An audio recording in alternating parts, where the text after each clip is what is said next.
Hey there. It's been 8 years since I decided to quit teaching, and I'm ready to share my story. So, if you've been thinking about leaving your teaching position, make sure you keep watching. And stay till the end because I'm going to be sharing 3 tips that you need to know before you decide to launch your online teaching business and leave your position as a classroom teacher. Okay, let's go.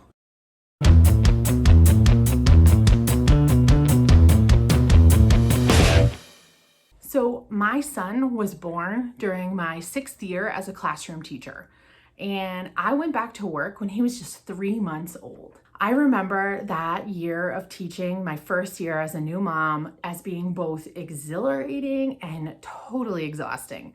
Even though that first year was really hard, I thought that it was going to get better. So, I went back to school in another classroom teaching position. But it didn't get better. In fact, it actually got worse for me. And I still remember sitting in my classroom one morning, just moments before my students were gonna come through the door, and realizing how unhappy I really was with teaching. And it was hard for me to make that realization and to really accept it because up until that point, I felt that I was living my dream. So that was really hard for me to realize. But I knew that I needed to make a really big change.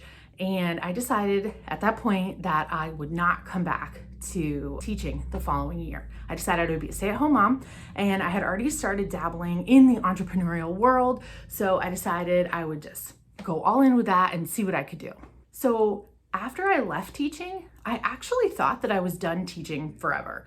So I just thought, well, I guess it wasn't for me after all, and I guess I'm done being a teacher. And that was really hard because up until that point, my whole identity was wrapped up in being a classroom teacher. So I had to figure out, if I wasn't a teacher, who was I? Over time, I realized that I actually really missed teaching. And I decided just on a whim to apply for a popular online ESL company. And I got that job. So I started teaching English to kids in China, and the most amazing thing happened. I fell in love with teaching again. I'm so glad I took that risk and decided to apply for that company because it opened up a whole new world for me. Well, this online teaching company showed me that you can teach students online using video conferencing tools. At the time, it was Zoom. Now we have all kinds of options available for online teaching. After I'd been teaching with them for a few months, I decided that I wanted to start doing some research and look around and see if anyone else was successful at launching their own private online tutoring business. Was anybody doing this and how is it going? Well, what I found was there are lots of people doing it.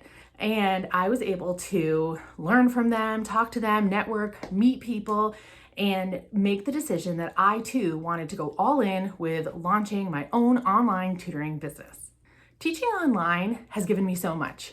It has allowed me to connect one-on-one with students and their families, to watch them have that light bulb moment when they figure something out, to celebrate their success with them when they work really hard to master a certain reading or language arts skill. It just has given me so much of that passion back that I once had for teaching. Mostly, I loved that online teaching allowed me to be the kind of mom I wanted to be. It gave me the opportunity to make my own schedule, to be flexible if I needed to take time off if one of my students was sick, to be able to just be there for them in the ways that I wanted to be there for them. I really did have a lot to learn about running an online tutoring business though. And if you're thinking about leaving your traditional classroom teacher position to start your online tutoring business, I want you to know that you need to be ready to learn about those things too. And that's one of my favorite parts of my job now, is that I get to support other teachers as they are growing their online tutoring business. So today I've got 3 tips for you that I think every business owner needs to know. It's really important to save up $2,000 to $3,000 minimum before leaving your current job and launching your own online tutoring business. I didn't do this, and this is a chance for you to learn from my mistake, because even though teaching online has very low startup costs, there are going to be some materials and resources and technology that you're going to need in order to run your business. And so you want to be ready to invest in those things. you're also going to be learning a ton about how to run your business. And while there are lots of free resources out there, you're going to find that there's people that you want to work with more closely. You want to be able to learn really what they did and how they did it. And you need to be ready to invest in those mentors and those trainings. It's also really important to have a plan for growing and marketing your business. It's not going to be enough to just post on Facebook and say, that's it, I left my position, now I'm an online tutor, let's go, all right? So you want to make sure you have a plan for marketing your business. How are you going to get your first students? How are people going to find out about you? What kind of growth do you want to have over the year? How many students do you want to work with? These are all really important questions that you need to think about before you leave your position. I also think it's really important to consider what your ideal schedule is. What do you want your week to look like? When are you going to teach your students? When are you going to take care of admin tasks? And what is the time that you want to spend with your family? When are you going to rest? All of those things are really important.